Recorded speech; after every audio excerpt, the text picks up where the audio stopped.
Captain Sarah Martinez had been flying A-10 Thunderbolt II aircraft for 8 years, but nothing could have prepared her for the call that came through her headset on that scorching afternoon in Afghanistan.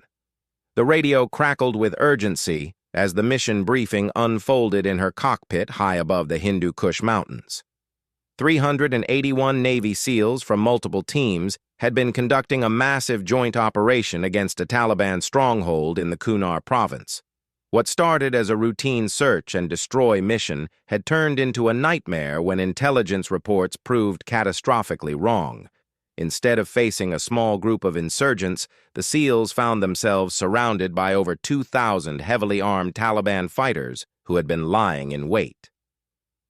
The operation began at dawn when the SEAL teams fast-roped from helicopters into what they believed was a lightly defended valley. The mission was supposed to last 6 hours maximum. They were hunting a high-value target, a Taliban commander responsible for coordinating attacks against NATO forces across the region. The intelligence suggested no more than 50 fighters in the area. But as the sun climbed higher, it became clear that the SEALs had walked into a carefully orchestrated trap. The Taliban had been monitoring American communications for weeks, learning the patterns of their operations. They had evacuated the civilians from the valley and turned it into a killing field, with fighters positioned on every ridge, in every cave, behind every boulder. Commander Jake Thompson, leading the operation from his position behind a collapsed mud wall, watched through his binoculars as muzzle flashes erupted from positions that intelligence had marked as empty. His radio chattered constantly with reports from his team leaders scattered across the valley floor. They were taking fire from all directions, and their ammunition was running dangerously low. The initial helicopter extraction had been scheduled for noon, but when the pilots attempted to land, they were driven back by a wall of rocket-propelled grenades and heavy machine gun fire. 3 helicopters had already taken hits, with one crash landing 20 miles away. The rescue birds couldn't get close enough to extract the teams. Sarah received the emergency close air support request while conducting a routine patrol over the Afghan-Pakistan border. Her A-10, call sign Warthog 7, was carrying a full load of 30mm depleted uranium rounds and 2 AGM-65 Maverick missiles. She had been in theater for 6 months and had flown dozens of support missions, but never anything of this magnitude. The tactical air controller on the ground painted a grim picture over the radio. The SEALs were pinned down in 3 separate groups across a valley, roughly 2 miles long and 1 mile wide. They were running out of ammunition, medical supplies, and water. Several men were already wounded, and without immediate air support, the entire force would be overrun before nightfall. What made the situation even more dangerous was the terrain. The valley was surrounded by steep ridges that rose nearly 3,000 feet on all sides. The Taliban fighters had positioned themselves in caves and fortified positions along these ridges, giving them clear fields of fire down into the valley floor where the SEALs were trapped. Flying close air support in such terrain meant diving into what pilots called the funnel of death. The A-10 would have to descend below the ridge lines to accurately target the enemy positions, but doing so would expose the aircraft to fire from multiple directions with limited escape routes. Sarah studied her tactical display as she banked toward the coordinates. The nearest friendly forces were over 50 miles away, and it would take hours for ground reinforcements to fight their way through the mountainous terrain. The SEALs had been in contact for over 4 hours already, and their radio transmissions were becoming increasingly desperate. The weather wasn't helping either. Dust storms were common in the region during the afternoon hours, and visibility was already starting to deteriorate. Sarah could see the brown wall of dust approaching from the west, which would make target identification nearly impossible within the next hour. As she approached the valley, Sarah could see the smoke rising from multiple impact points where mortars and RPGs had been exploding among the SEAL positions. The Taliban had clearly been stockpiling weapons and ammunition for this ambush for weeks, possibly months. Her weapons systems officer, Lieutenant Mike Chen, was busy coordinating with the Joint Terminal Attack Controller on the ground, trying to get precise coordinates for the enemy positions while avoiding friendly fire incidents. The SEALs were spread out across such a wide area that mapping their exact locations was proving challenging. The radio traffic was intense as multiple SEAL teams called out enemy positions, requested medical evacuation for wounded teammates, and coordinated their limited ammunition supplies. Sarah could hear the strain in their voices as they tried to maintain military discipline while facing overwhelming odds. Commander Thompson's voice came through clearly as he provided the tactical situation update. His team was positioned in a dried riverbed in the center of the valley with approximately 60 men.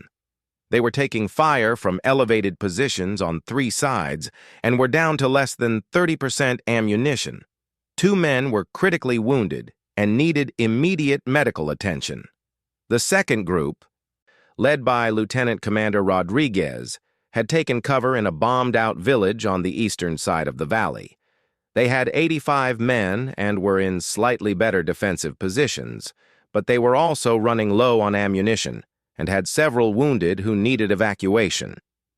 The third and largest group, under the command of Master Chief Williams, was pinned down near the northern end of the valley where they had been attempting to secure a landing zone for helicopter extraction.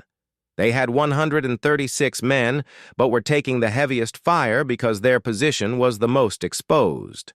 Sarah realized that with such a large number of friendly forces spread across the battlefield, she would need to make multiple attack runs to provide effective support to all 3 groups. Each run would expose her aircraft to intense ground fire, and the Taliban fighters would learn her attack patterns and adjust their tactics accordingly. The situation on the ground was deteriorating rapidly. The Taliban fighters were not just content to keep the SEALs pinned down, they were actively maneuvering to surround and eliminate them. Sarah could see through her targeting system that enemy forces were moving along the ridge lines, trying to get behind the SEAL positions. Time was running out. The dust storm was approaching fast, and once it hit, she would lose visual contact with the battlefield. The SEALs needed immediate air support to break the enemy's hold on the high ground and create an opening for helicopter extraction. Sarah checked her fuel gauge and weapon status one more time. She had enough fuel for approximately 45 minutes of combat operations, and her weapon systems were functioning perfectly.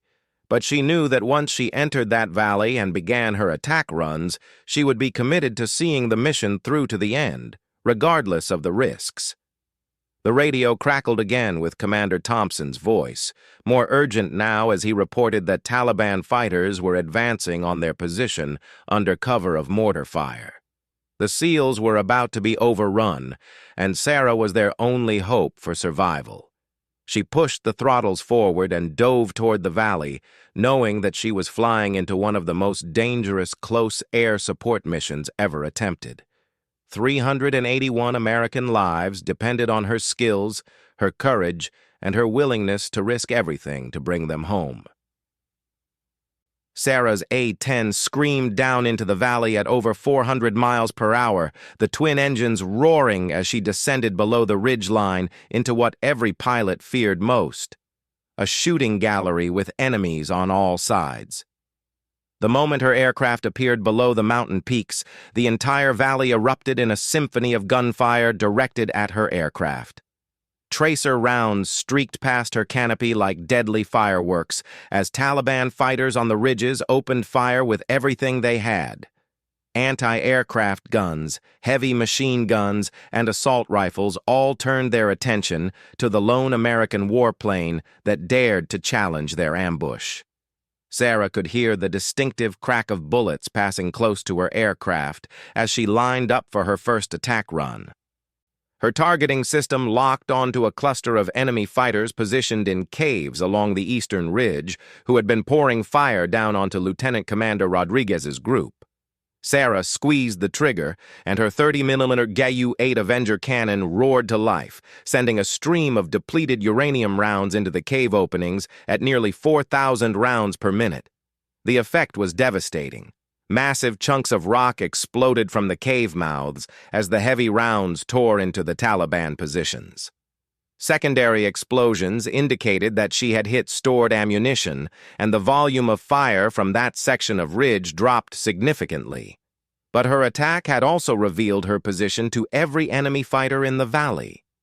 As Sarah pulled up from her first attack run, rocket-propelled grenades began launching from multiple positions, creating a web of smoke trails converging on her aircraft. She threw the A-10 into a series of violent, evasive maneuvers, using the aircraft's remarkable agility to dodge the incoming fire while simultaneously looking for her next target. Lieutenant Mike Chen was working frantically with his communications equipment, coordinating with the 3 SEAL team leaders to identify priority targets while keeping track of friendly positions. The last thing they needed was a friendly fire incident in the chaos of combat. Commander Thompson's voice came through the radio with desperate urgency. His team in the central riverbed was taking heavy mortar fire from positions on the western ridge. The Taliban had multiple mortar tubes set up in a complex of buildings that had been identified as a mosque, which meant Sarah couldn't attack it under normal rules of engagement. But Thompson reported that his men had visual confirmation that the building was being used as a weapons storage and firing position, making it a legitimate military target. Sarah banked hard to the left and lined up on the building complex. Through her targeting system, she could see muzzle flashes coming from the windows and roof of the structure. She selected one of her AGM-65 Maverick missiles and painted the largest building with her laser designator.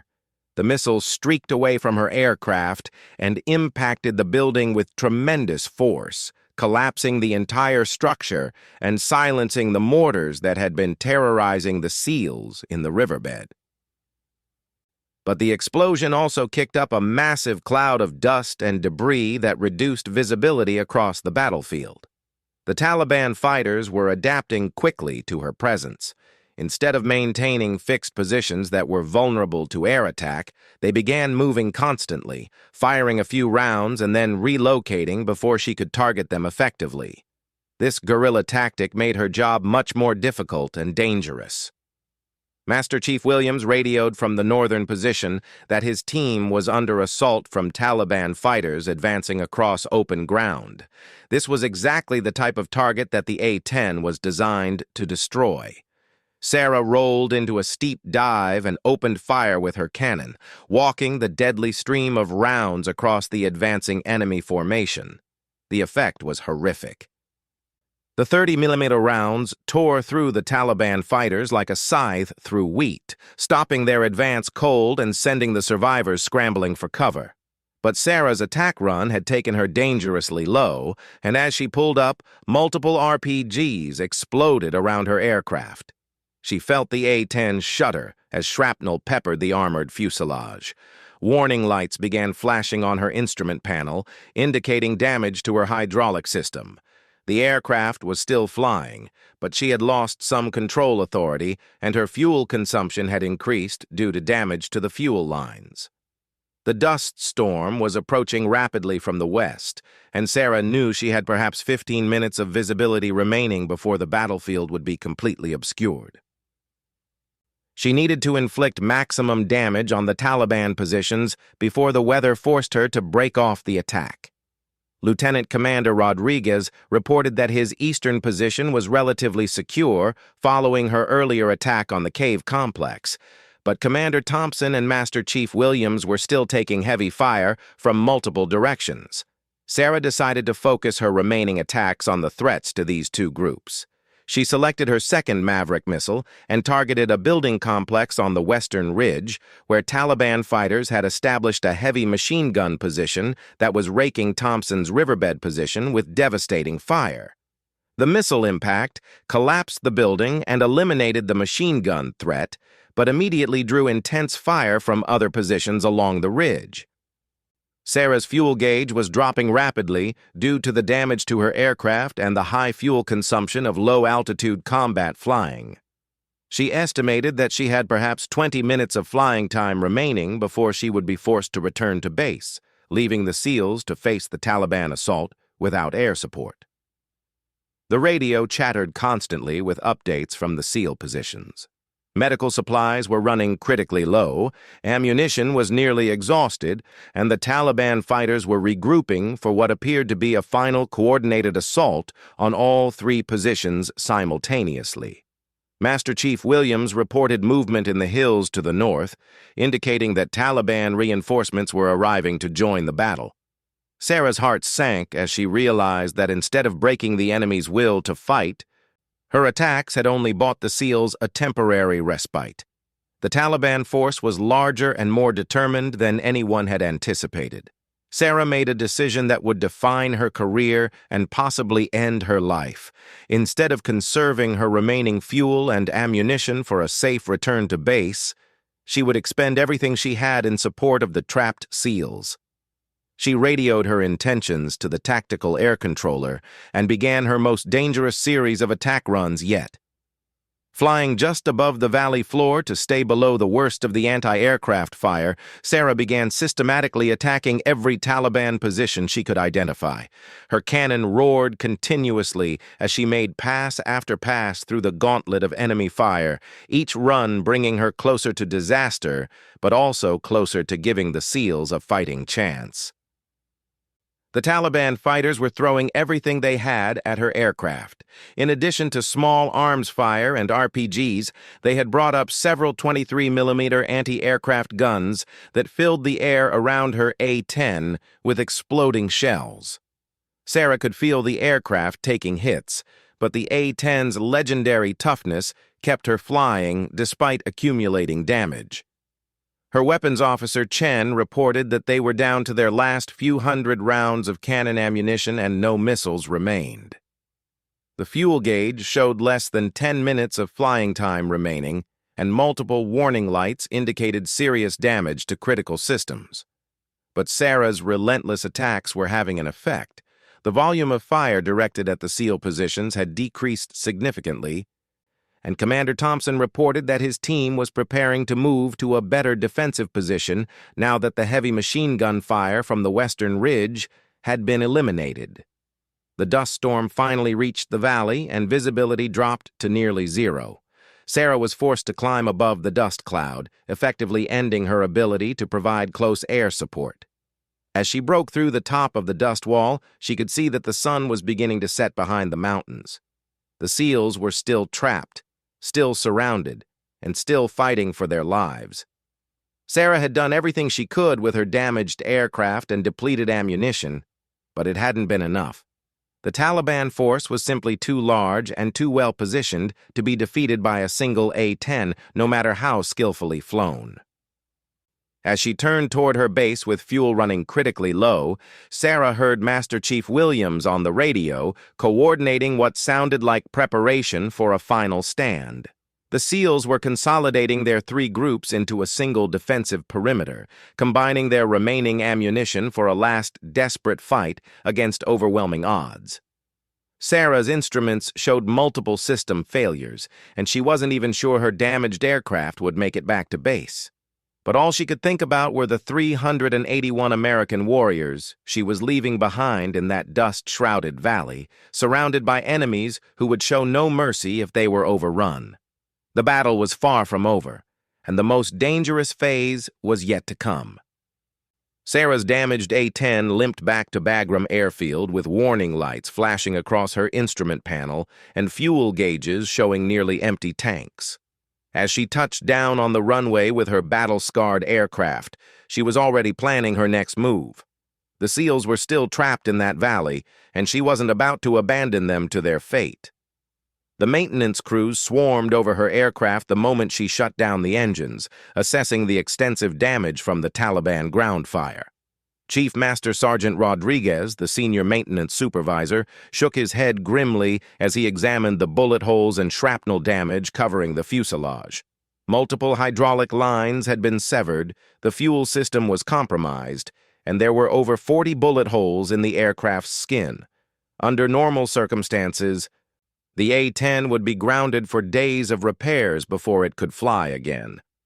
But these weren't normal circumstances. Sarah burst into the operations center where Colonel Williams, the wing commander, was coordinating the rescue effort.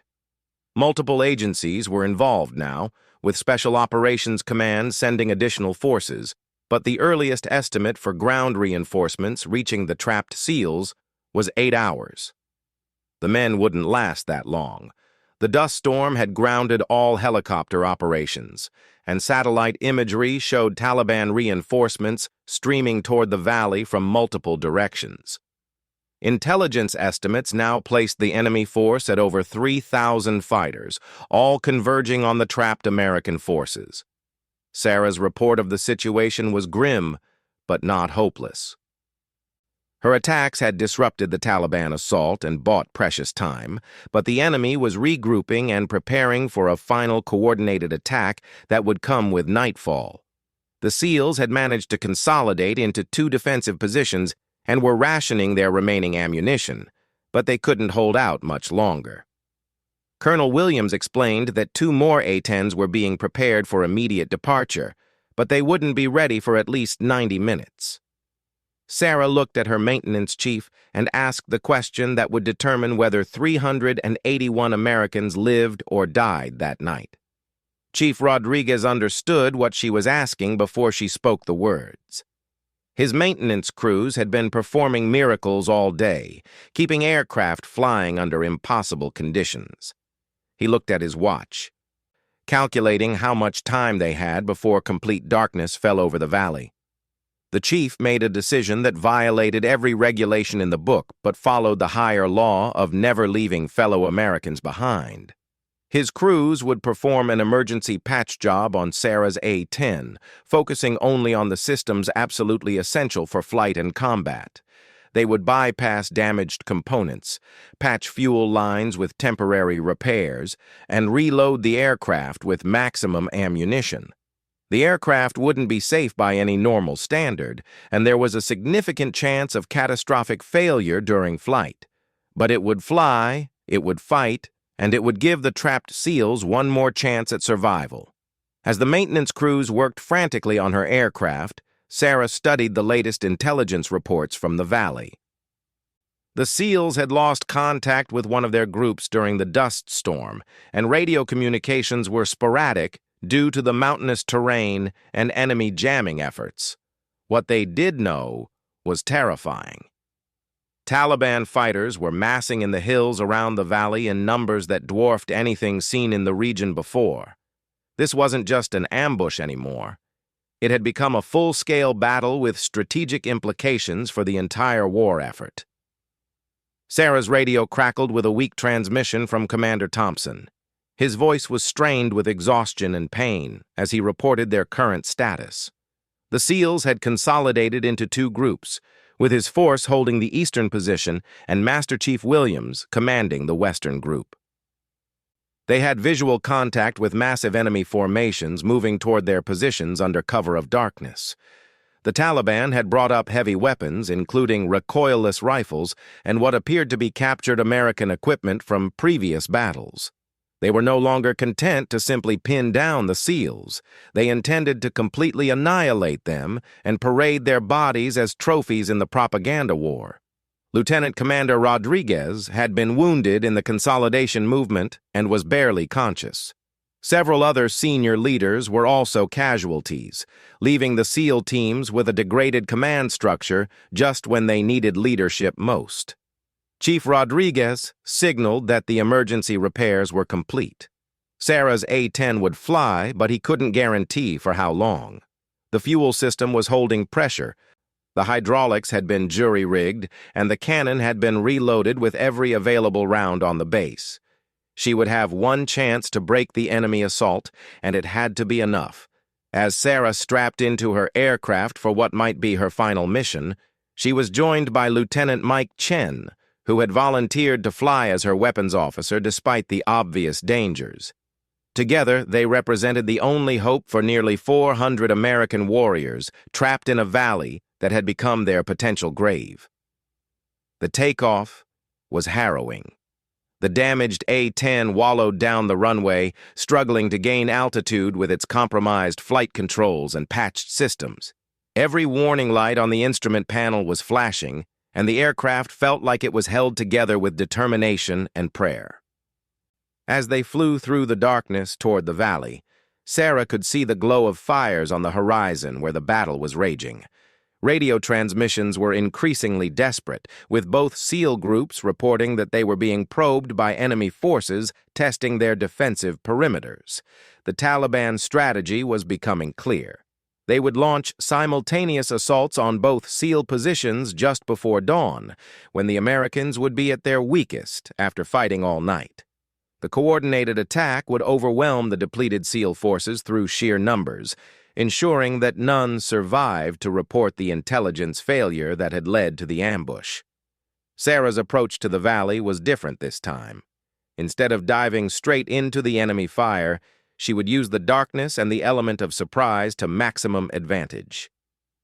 The Taliban fighters wouldn't expect another air attack after the dust storm, and their attention would be focused on preparing for their ground assault. Flying at extreme low altitude to avoid radar detection, Sarah approached the valley from the south, using the terrain to mask her approach. Her plan was to hit the enemy formations while they were still massing for attack, disrupting their coordination and giving the SEALs a chance to break out of their encirclement. The first target was a large Taliban force positioned in a dried riverbed about 2 miles south of the SEAL positions. Intelligence indicated this was the main assault force, numbering several hundred fighters with heavy weapons. Sarah lined up for a strafing run that would take her the entire length of the enemy formation. Her cannon opened fire as she screamed over the Taliban positions at less than 100 feet altitude. The surprise was complete. Enemy fighters scattered in all directions as the deadly stream of 30mm rounds tore through their ranks. Vehicles exploded, weapons emplacements were destroyed, and the carefully organized assault formation dissolved into chaos. But the attack also revealed her position to every Taliban fighter in the area. As she pulled up from the strafing run, the night sky erupted with tracer fire from dozens of positions. The Taliban had learned from the afternoon battle and had positioned anti-aircraft guns along multiple escape routes. Sarah threw the A-10 into violent evasive maneuvers as RPGs and anti-aircraft shells exploded around her aircraft. She could feel the airframe taking hits. But the emergency repairs were holding together despite the tremendous stress of combat maneuvering. Her second target was an enemy mortar position that had been shelling the SEAL positions throughout the night. The mortars were hidden in a complex of buildings that provided excellent concealment, but also trapped the crews when Sarah's attack came without warning. The building complex disappeared in a series of massive explosions as Sarah's cannon rounds detonated stored mortar ammunition. The secondary explosions lit up the entire valley and temporarily blinded the Taliban fighters who had been using night vision equipment. Commander Thompson's voice crackled over the radio with the first good news in hours. The destruction of the mortar position had relieved the constant bombardment of his defensive perimeter, allowing his men to redistribute their limited ammunition and tend to their wounded. But Sarah's fuel gauge was dropping rapidly due to combat damage, and her hydraulic pressure was fluctuating dangerously. The emergency repairs were beginning to fail under the stress of combat operations, and she estimated she had perhaps 10 minutes of flying time remaining. Master Chief Williams reported massive enemy movement toward his position from the west. Taliban fighters were advancing under cover of darkness, and his men were running critically low on ammunition. This would be Sarah's final attack run, and it had to count. Sarah dove toward the advancing Taliban force, her cannon blazing as she made her last desperate attempt to save the trapped SEALs. The enemy formation was caught in the open, and her attack devastated their ranks. But as she pulled up from the attack, multiple systems failed simultaneously. Her hydraulic system collapsed completely, her fuel pump failed, and her engine began losing power. The A-10 was dying around her, but she had accomplished her mission. The Taliban assault had been broken, their coordination destroyed, and their will to continue the attack shattered by the relentless air attacks. As Sarah nursed her dying aircraft toward the nearest friendly airfield, she heard the sound she had been praying for all night, The distinctive rotor noise of incoming helicopters filled the radio as a massive rescue force finally reached the valley. With the Taliban forces scattered and demoralized by Sarah's attacks, the helicopters were able to land and begin evacuating the SEAL teams. One by one, the warriors who had fought so bravely through the night were lifted out of the valley that had nearly become their tomb. Sarah's A-10 barely made it to a forward operating base, touching down with no hydraulics, minimal fuel, and an engine that quit just as the aircraft rolled to a stop. She had pushed herself and her machine beyond all reasonable limits, but she had succeeded in her mission. All 381 SEALs were successfully evacuated from the valley. 14 men had been wounded, some seriously, but not a single American life had been lost in what could have been one of the worst military disasters in recent history. The Taliban forces abandoned the valley before dawn, leaving behind hundreds of weapons and large quantities of ammunition in their haste to escape the area. The ambush that was supposed to be their greatest victory had turned into a devastating defeat. Sarah was awarded the Distinguished Flying Cross for her actions that day, but she always insisted that the real heroes were the SEALs who fought so bravely when surrounded and outnumbered. Her courage and skill had saved nearly 400 American lives, proving once again that when Americans are in danger, no sacrifice is too great to bring them home. The valley where the battle took place was later renamed Warthog Valley in honor of Sarah's A-10 and her determined attack that turned defeat into victory. Today, it serves as a reminder that sometimes one person in one aircraft can change the course of history and save hundreds of lives through courage, skill, and an absolute refusal to leave fellow Americans behind.